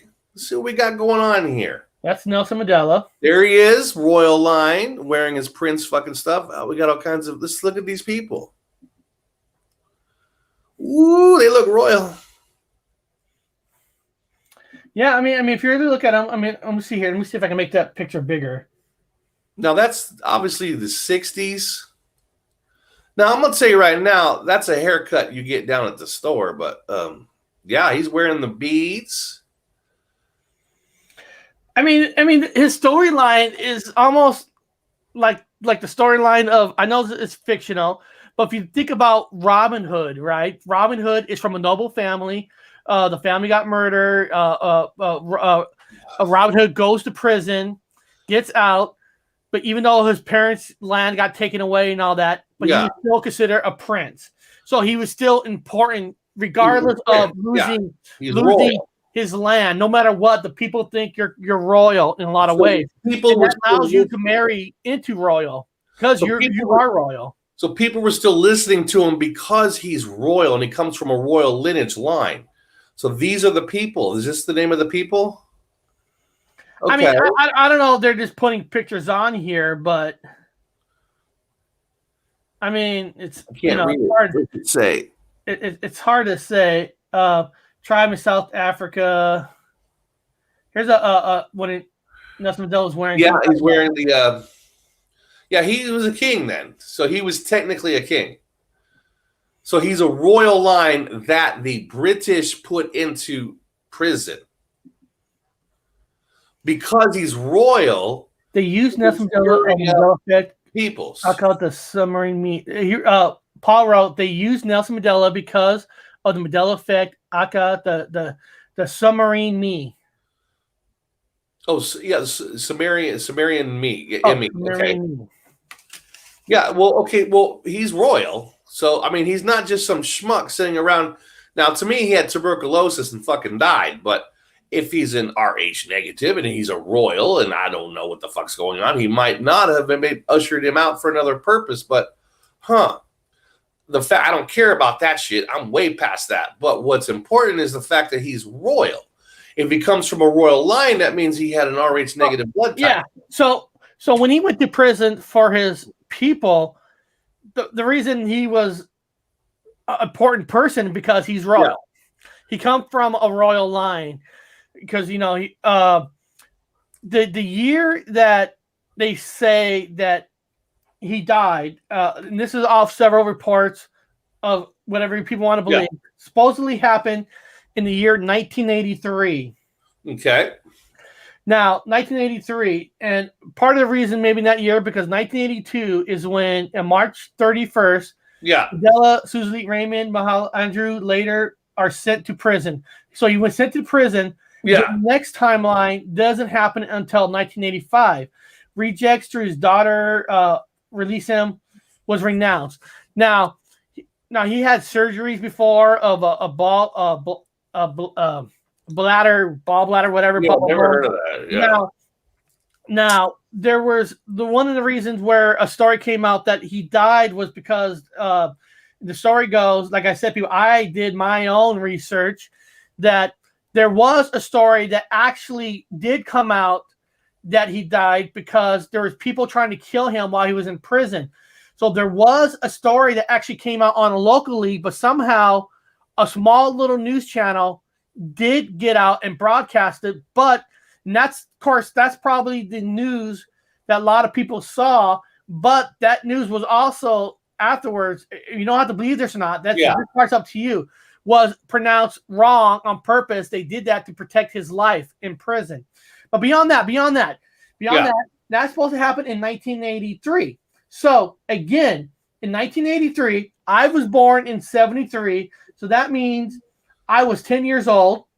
Now, Bob at the time was 3 years older than me. That means Bob's 13. Now, if you guys remember 13. What we talked about under Ed McMahon, 12 and above is when you can start kind of remembering events.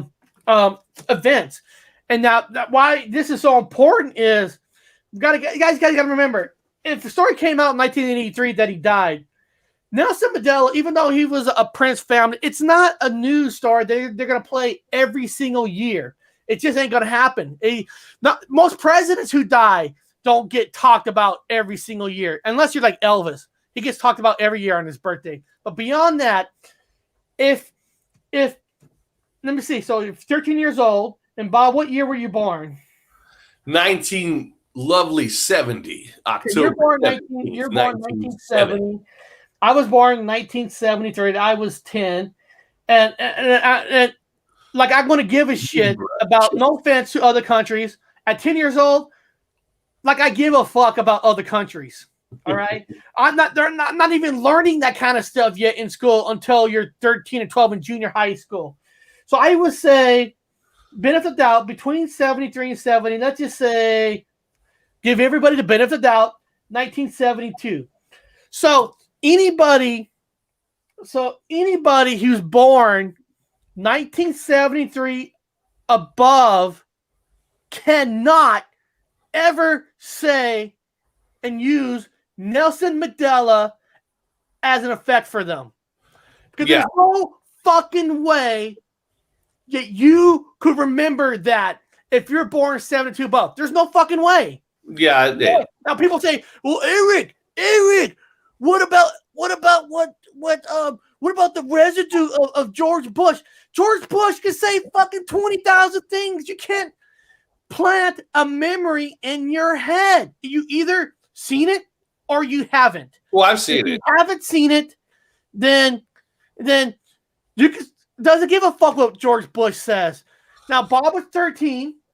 Now, if Bob says he can remember something of it. Yeah, I remember talking to Dad about. Dad told me the story while his funeral was going on. But at least you're at the age where you could, you could say this. But Bob, I told you this before. I saw a 32-year-old guy doing an interview and saying his biggest Mandela effect is Nelson Mandela. Okay, he was 32. Hold on, let me type this in.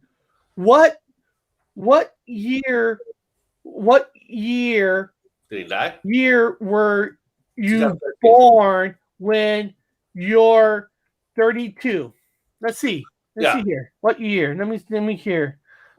1989. So if you're born in 1989 and he supposedly died in 1983, how is that fucking possible?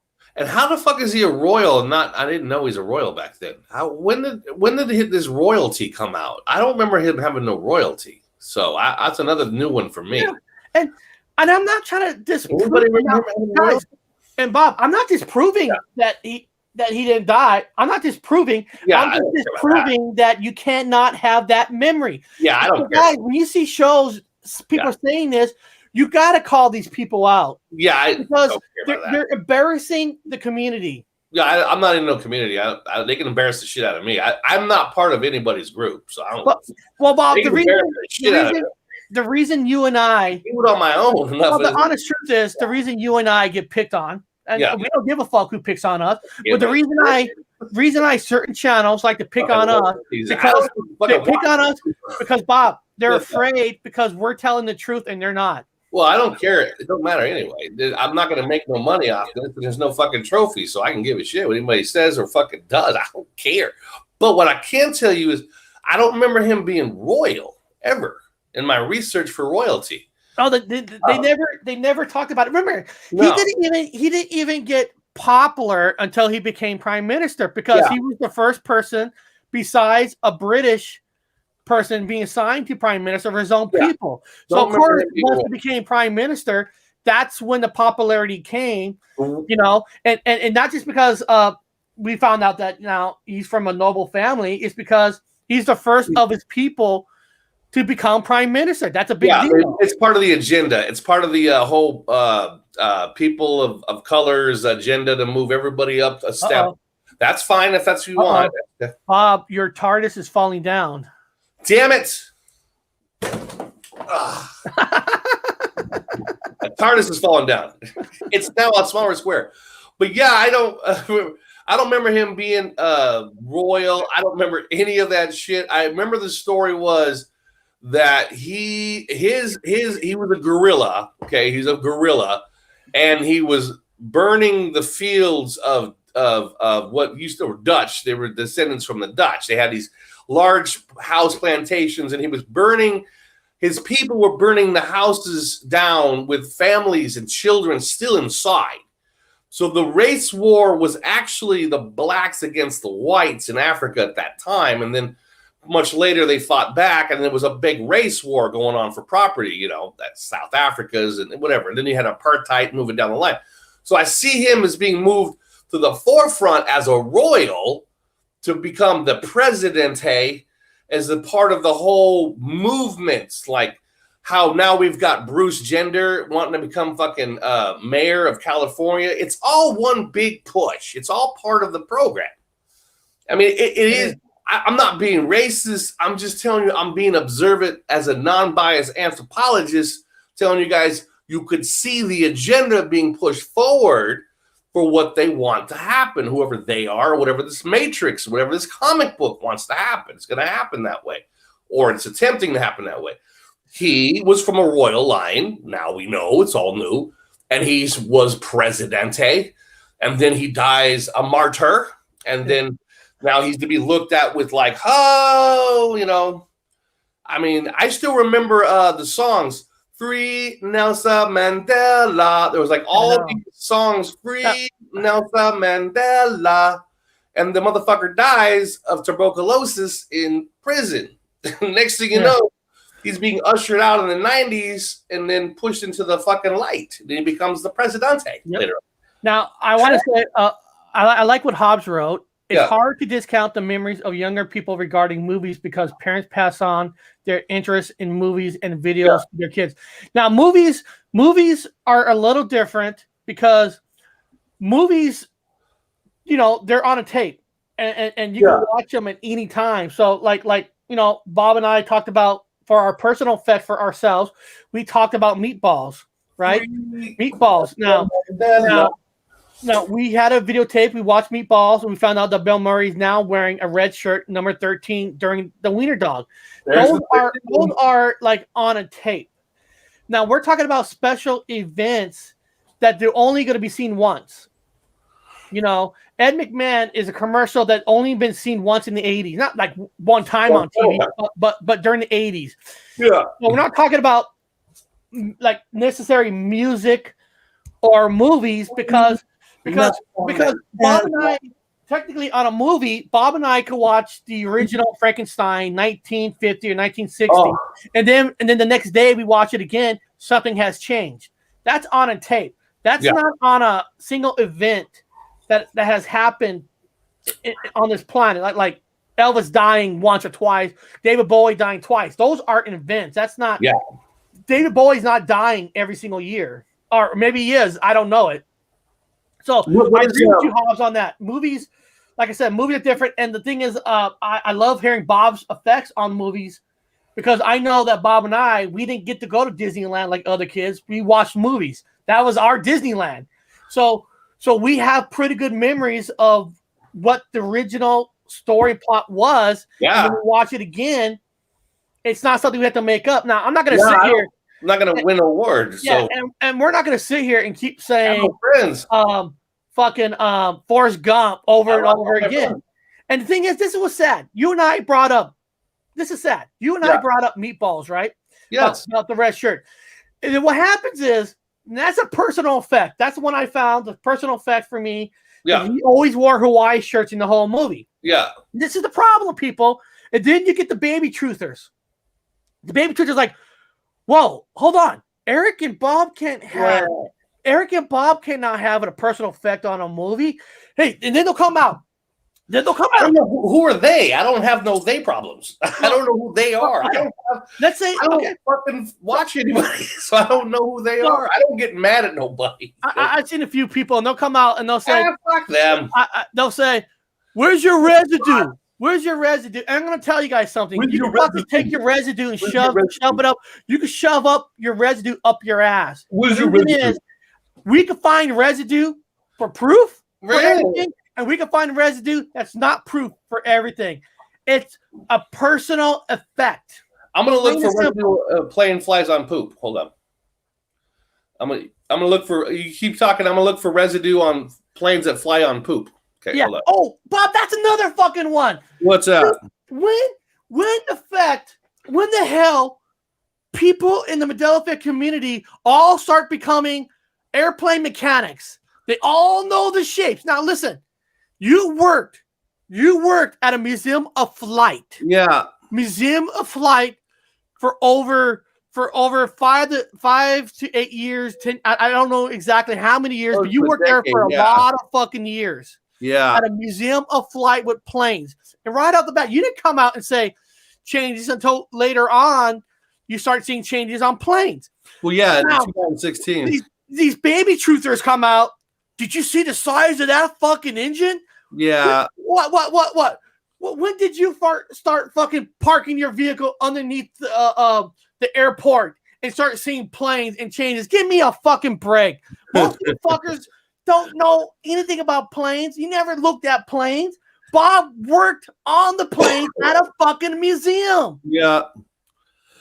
I'm looking for planes that fly on shit. I'm trying to find residue for it. It's got to be here somewhere. Baby truthers. I hope you all get fucking kicked off and go to other shit because you're all fucking liars. No, it's, either you see it or you don't. There's no big deal. In fact, I mean, if people that don't see it are probably not going to be insane. They're probably going to go about their day and have a normal day. Those of us that see the, one of the biggest ones for me was the prop planes.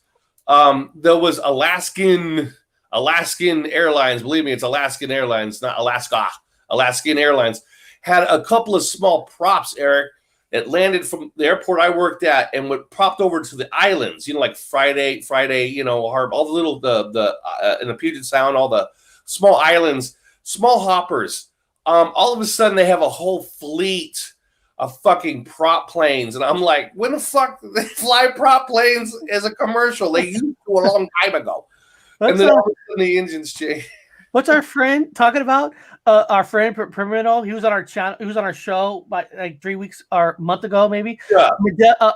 Mandela walked into a Minto cafe and said, "I have a salad and some lemon ice cream."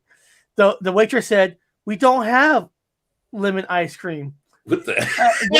And then I walked into the cafe with the pizza. Oh God! There you go. There you go. Criminal, what topping? But yeah, at least I could say everybody's in our chat. Everybody here has common sense. Yeah, I like the fact that the Matrix will do things. It mouths around ridiculous things. Like I'm just saying, like you're talking about, Eric. I know what you're talking about. CFM. Now, I'm not talking about the guy. There's a guy out there who calls himself CFM man. Okay. So if you type in, he was hoping to get commercial on it and sell cups. We know the guy. He wanted to do T-shirts, cups. He's playing a role. He wanted to do merchandise. I'm like, I ain't doing merchandise. I'm not doing. That's not me. You're right. I'm not gonna lie and say I don't have a tea tree store. Yeah. But I don't fucking buy the products and show it on my channel. Yeah. So anyway, he to make a long story short, CFM. Now this is outside of that. Does it, and then all of a sudden the Matrix reshuffles itself. Okay, now reshuffles itself. There is this engine that's called CFM engines. Okay, CFM engines were all of a sudden, for me and only for me, but I'm mentally ill and I misremember, were appearing on airplanes, and I've never heard of the CFM engine. There was the Rolls-Royce engines. There's all these other types of engines that were on planes. It's all through antiquity and history coming up. All of a sudden on the market, and it's been there for a long time, was the CFM engine. And then you start seeing the CFM engines on the 737s, and the 737s were starting to take nosedives. There was all kinds of problems with the engines. They were really bad, like bad. And planes were crashing. There was a plane that crashed in Ethiopia, of all places. Because of the weird tail fin that's never existed in my timeline, and all these weird engines that CFM was producing, the company, CFM engines. So going forward, now if you take it and type in CFM, thinking of the homeboy, you ain't gonna get it. You're gonna get CFM engines, and some of the problems they had with the engines. Somehow this Matrix sometimes takes people and puts their CB handles and puts them in a bad spot. So when you look them up, you're automatically not going to get them. You're going to get someone else. And I highly doubt, guys, that he chose that name. Okay, if he typed in the name, no one's going to just choose a name and not type it in. Them engines weren't there when he typed it in. They didn't exist. He typed them in and now they exist. It's deliberately dumbing it down so you can't find him. You understand that? The Matrix is him down below. The first website is Home CFM International Jet Engines, CFM International. Yeah. See, those engines never existed until Homie came around and started using them Now, I know all the engines. I worked at a fucking museum place, and I've never heard of CFM engines. And I'm sure he must have did his research and why would you steal somebody's fucking name and think you're going to make money off it and be on top of the list? I mean, we got to be honest here. I mean, they all say they're against Hollywood and all that kind of stuff, and he worked for Hollywood. Hollywood. Yeah. He did work for Hollywood. Yeah, I'm not putting the guy down. I'm just saying. No. The fact is, he worked for Hollywood. The fact is, for me, it's a Mandela effect, or what do you guys want to call this? I call it a continuity error. I've never heard of the CFM engine. I'm being 100%, and it all of a sudden pops up and takes what he has and squashes it down to the lowest of the lows. I know poor Mandela affected. He's a good guy. I like the fucking guy. I love his material. He got squashed down by that movie M.A., the lady, the horror movie. I'm like, if you type in M.A., he was smart. It's this angry black woman. And I'm like, this sucks for the poor guy. Now you've got this angry. Somehow the Matrix will squash names on purpose or something happens. It's good people, bad people. I don't know who people, but I've seen other people's names get squashed in searches by something that pops up.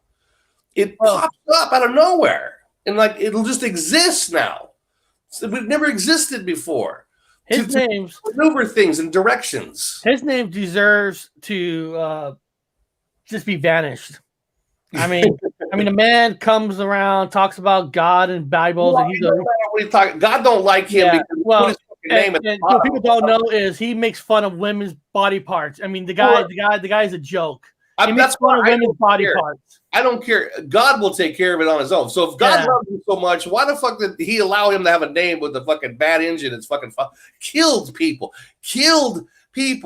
So why it pops up and now his name is way back on Google at the fucking 1,000th click back, because the rest of them are filled with the engines that had problems. It killed people. So it kind of took the name and shit on it. So if God loved him so much, why the hell did he shit on his fucking code name?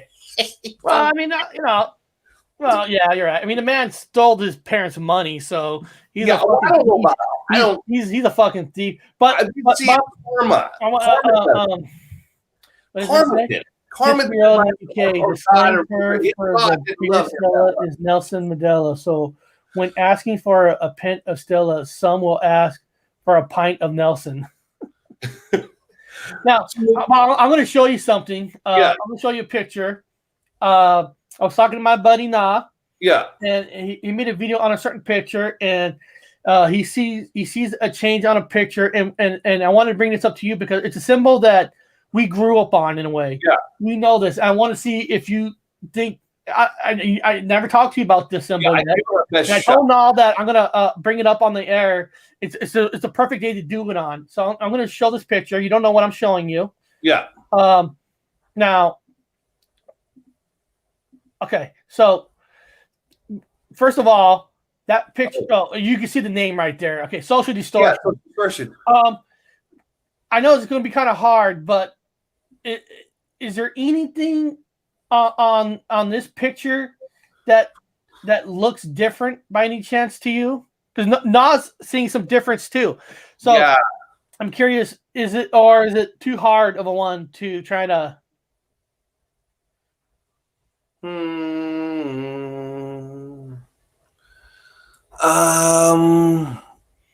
gonna have to bail out of this one. I don't know.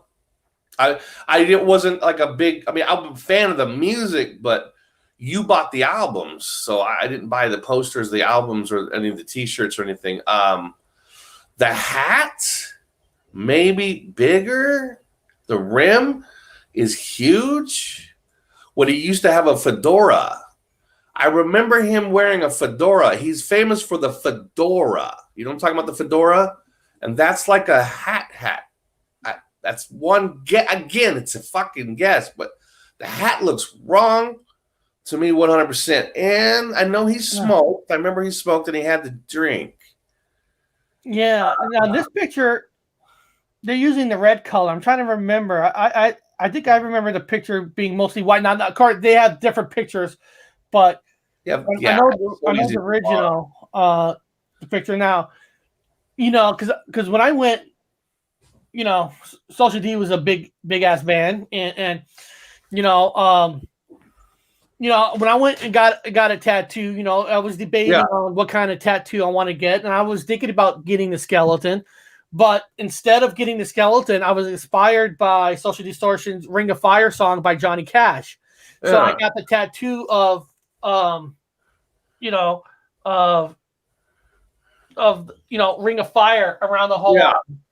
Because that I can say that represents for me Social D and Johnny Cash. So I looked at the skeleton, and it's one of the. It's so hard. To me, it's hard. Let me ask now, and maybe now. What can you tell us? What change that you're seeing that's different for you, and then maybe we could see if we think that could be changed for us. So now, if you're still there. What change are you exactly seeing on this picture? This is for fun, guys. We're doing this for fun. We're not. There's all kinds of reasons why.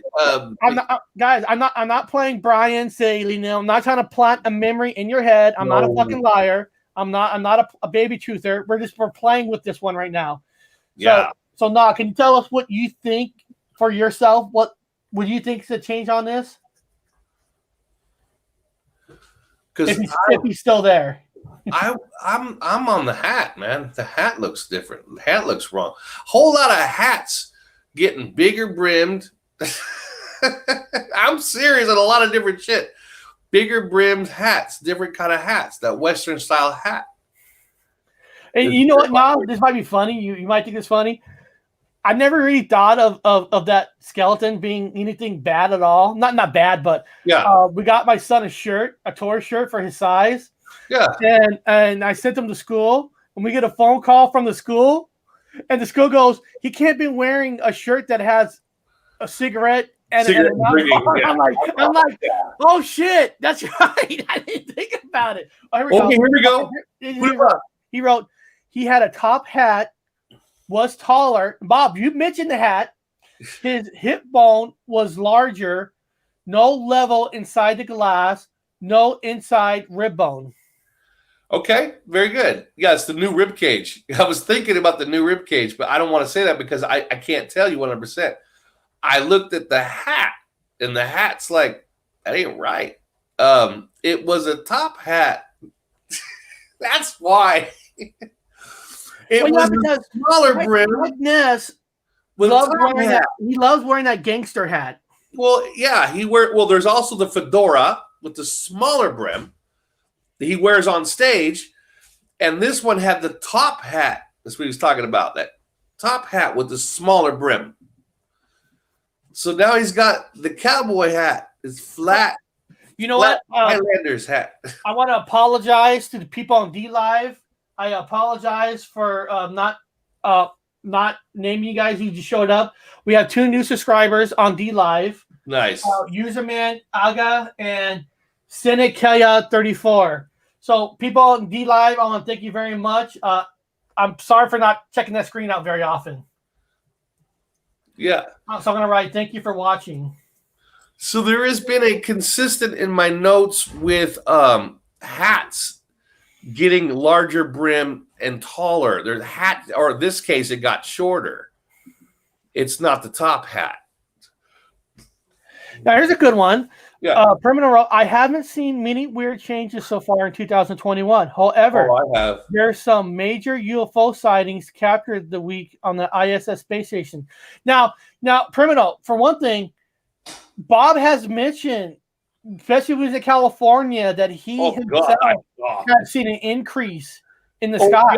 Increase, the motherfucker stopped right above the house where I'm standing at. I'm like looking straight at it.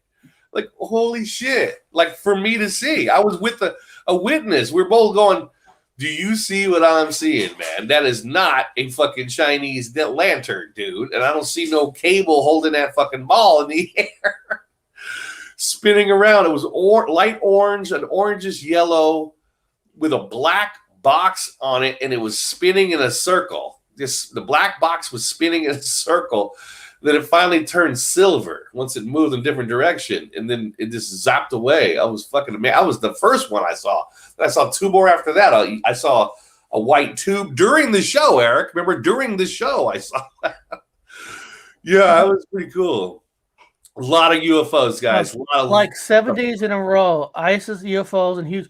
Well, when Bob went to California, he was saying every single day he was seeing every UFOs. day.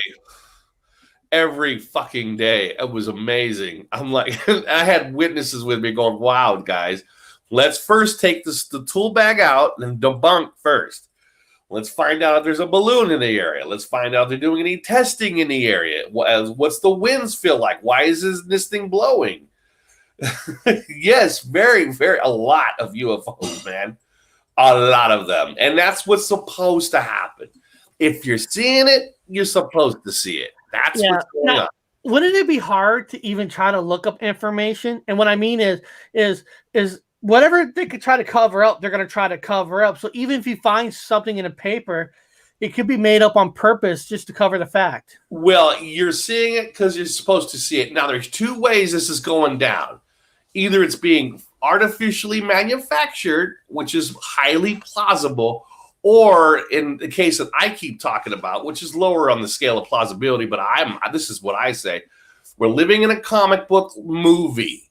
Things are just happening because they were supposed to happen next. everything's happening exactly the way they're supposed to happen, like a movie. What about this comment? Criminal, they're always been here. What is your thoughts of the UFOs always been here?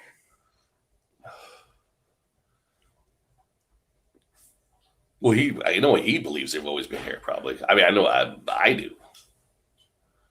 In this place, I don't know. I'm not from here, but yeah. In this place, yeah. Again, everybody, to me, it's just a movie. There's nothing you can. That's why I tell people, don't get in the way of the snowball. It's going to turn into an avalanche. Get out of its way. Don't complain about other people. Don't get down. Don't feel upset. Don't let anybody get you down because they're supposed to do that. That's their job. You just get out of the way. Let the movie play. You're walking around in a movie.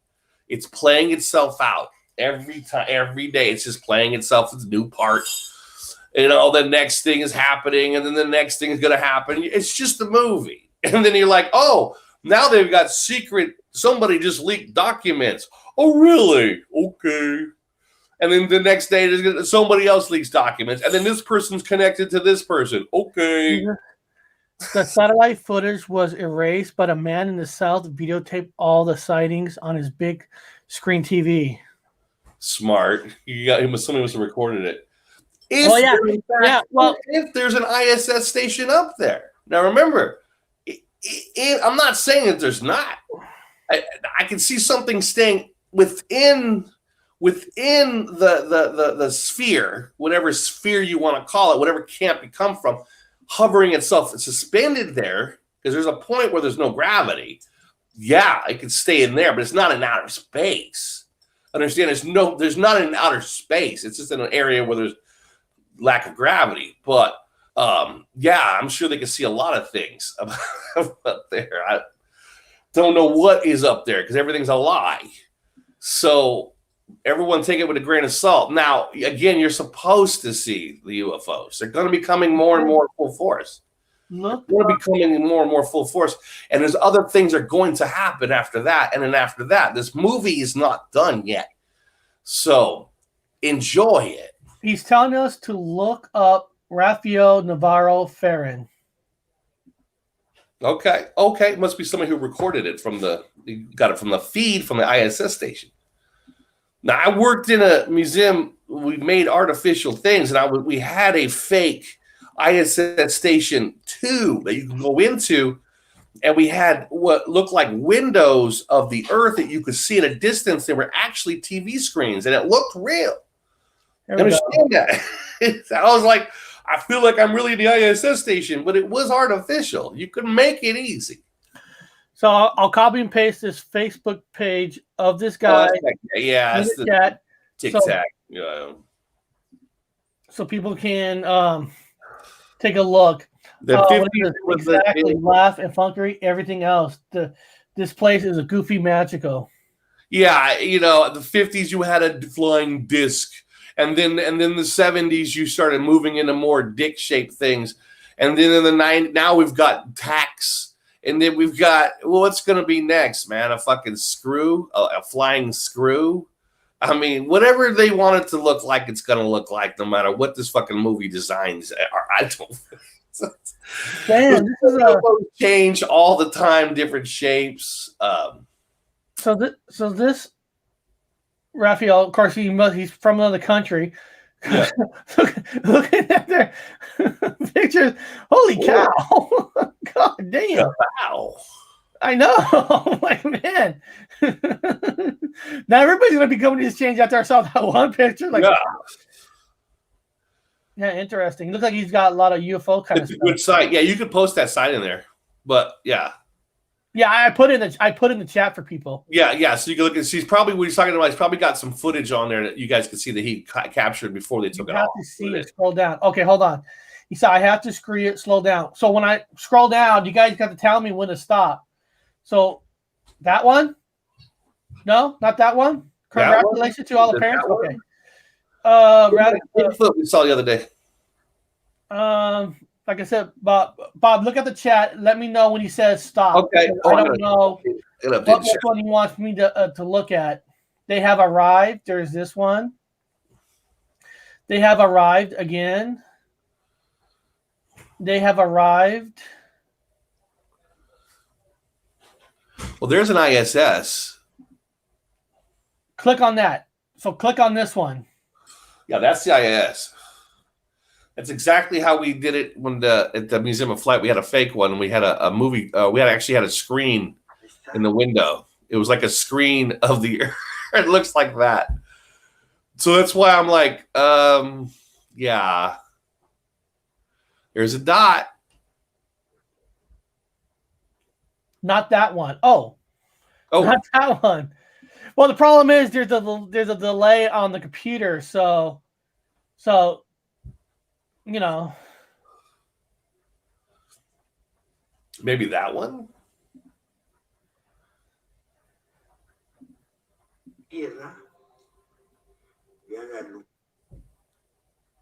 Look at that. That one. Oh, okay, that's the one. Okay, cool. Well, there's your straight line. Yeah, there's a blue. You can see the blue going up in the air. It's going up into the upper spaces off of the particle that we live on. We actually live on a particle, guys. Like, particle. We're an atom. I mean, that is interesting. We live on a particle. We're just too small to know. Yeah, all the other things are just particles up there. We're within somebody else's fingernail. No, I'm joking. So, guys, we're getting close to the end here. So the moral to the story today is question everything. Yes. Question everything. Don't ever let a channel tell you, stop reading. There's nothing to learn anymore. That's false. There's always something to learn. There's always something to educate yourself on. And don't ever listen to somebody says you don't need to do research. Yeah. Because they don't know what the fuck they're talking about. Because if they're telling you not to research, it's because they want you to stay dumb while you keep watching them and pay them money. Yeah, just don't watch them. I don't watch them. I don't watch people that they're not from where I'm from. I just know who they are. Painting Madonna with Gio Giovanni is kind of strange, showing a man seeing a UFO. Oh shit! Yeah, okay, that's funny. You should talk about that. I'm doing research right now into some stuff about that. Yeah, you could probably highlight that little section and put it up. Yeah, I've been doing some research on that. Yes, correct. There are many of those paintings popping up from the Middle Ages. By the way, never seen these paintings before. There's some unusual paintings, and the wing structures are pretty fucking unusual in a lot of these. I'm going to do a little clip show on my own channel on that one. Is this Either it? you know or you don't. Is this it? There's a UFO behind her. Oh, yeah. I remember we did a show with Callie, and Callie was bringing us up, and we were looking at all these pictures that has that dot on there. Yeah, there's a lot of Middle Ages portraits that are popping up now. There was a little bit where they have disappeared from the paintings, and now they're coming back with a whole new set of paintings that I've never seen before of what appears to be objects in the sky. I think the objects themselves are living, not what's in them. I don't believe what's inside of them. There's an alien inside of them. No, the object itself is alive. The object is making a picture. It's forming itself into something else. It is alive. The object is alive. Everyone says, well, you anthropomorphic everything. You look at animals and plants, but, a rock can be alive, in the sky. A rock could be, we don't know what an interdimensional could look like. It could look like anything. It could form itself into any shape. Again, it could be a giant fucking, the little mixers, a little mixer be flying in the sky, a little mixer, like a dough mixer. Hey, well, look at that airplane. I've never seen anything like that kind of UFO. It looks like something you mix dough up with. It's a mixer. It can shape anything it itself wants to be. Anything. Shape itself into anything. A disc at this time, a tube at this time. Now it's a mixer. Who cares? It's all fake. We just need one to crash in our backyard. Yeah. Yeah, it'll just whoop itself back up and then go back up. It could be anything it wants. It's any shape it wants. We're just seeing it for the first time in this weird place. It's a weird world. We found out that Nelson Mandela was a royal. Yep. He's a royal. He's a king. By all definitions, he was a king. And there's a whole lot of king shit going on nowadays, especially in chess, because now you checkmate the king. In my time, it was the queen. So the king seems to be consistent across the board. Eric, the shadow looks like you have a black eye. Yeah, that's funny. He was doing one-eye symbolism. He was doing the one-eye symbolism for you guys. It does. Even here, yeah, it looks like this eye. Yeah. The Matrix, Eric didn't even plan it. It was accidental. It was the Matrix plan, Eric, to have. It was the Matrix. Yes. Great show. Thanks for stopping by the Shifty Sunday last night. Hey, I like good shows. You know, if you have a good show and if you guys do shows that are honest, you know, when you're not trying to push effect on people, you're trying to explain your personal effect. That's what I like. I like when people talk about personal effects. When you start trying to do the top 40 and trying to push effects on other people, that's where I kind of have a problem with. But I love hearing people's personal stories, because that's when it's personal for you, that's when I could say, well, for him, in his mind, it's real, because we don't know. Yeah, it's personal. It's personal because it's either you're in two different camps. Either you believe this is a spiritual thing, or you believe it we're being taken over by extraterrestrials and you're still stuck in that or what they call the atheist fucking mindset, which is going to take you in a big spin circle. I don't know how you guys want to fucking do it. I'm a little more on the spiritual side, but it's up to you guys. That's why I'm riding this game out. We're having a good time doing it. That's all you gotta do is have a good time. That's it. Yeah. Call it a good time, and guys got to start questioning things too. You also got to question it. You hear something that just can't be true. You gotta bring it up. Now you're gonna know. Now I'm gonna say this. You know, some channels, when they see you questioning, they're probably gonna kick you out, because they don't want to see your truth. They want their truth to be the truth. Don't go to them. So and if they kick you out, don't ever go back to them. Just don't go back. Don't watch them. I rid myself of anything that makes me upset. I don't want to be upset. I don't watch people that fucking whine and bitch. I don't. Unless they're whining and bitching and makes me laugh. Like, I love Tony's fucking site because he makes me laugh my ass off. His fucking ranks are hilarious. Again, there's a difference between whining and bitching and making a fucking great show and having a good time. Don't listen to people that whine and bitch. If they're really bringing your karma down and making you feel bad, you don't want to be there. You want to go somewhere where it makes you happy and fun and laugh and makes you feel good. Make you feel good yourself. And if you guys are up tonight, if you guys are up on the West Coast, 11 p.m. tonight, 2 a.m. in the East Coast, if you guys are up tonight, I'm going to be doing a live show breaking down the Ron Zombie Halloween 2. There you go. The Ron Zombie Halloween 2 on how the movie is more realistic versus any other Halloween movie. Not saying it's not. I'm not saying it's better than any other one. What I'm saying is how the movie is more real versus the other Halloween movies. So don't act like Eric's saying Ron Zombie's the best Halloween movie. No, I'm just coming out telling you why it's more real versus the other ones. That's tonight. They're a little bit over white trash for me. Like, I can't watch this white. I mean, I know. It's hard because they're white. Like the first one is more white trash than the second one. The second one has more of a better storyline versus the first one. And I don't want to say anything else because I got to save it for the show. Yeah, I can't. It's too much white trash. Bob, Carla agrees with you. Good show. Thanks for having me. See you later. Sketches, love having you in the chat, and we appreciate your support. Yeah. And remember, guys, if you're under the age of 46, Ed McMahon, Nelson Mandela cannot be in effect for you. Cannot. Take that to the bank. Everybody have a good night. Yeah. I'll see some of you late tonight.